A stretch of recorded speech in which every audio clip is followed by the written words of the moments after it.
ফিলিস্তিন দখলকারী ও গণহত্যাকারী অবৈধ রাষ্ট্র ইসরায়েলের গণহত্যা থামাতে বৈশ্বিক জিহাদ অনিবার্য হয়ে উঠেছে, এমন মন্তব্য করেন উত্তরা এলাকার বিভিন্ন স্তরের সাধারণ মানুষ ও এখানকার আলেম ওলামাগণ।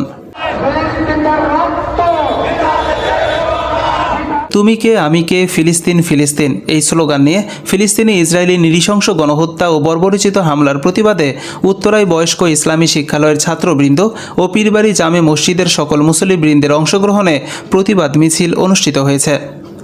এ সময় তারা বলেন, গাজায় ইসরায়েলের গণহত্যা পৃথিবীর সমস্ত বর্বরতার সীমা ছাড়িয়েছে।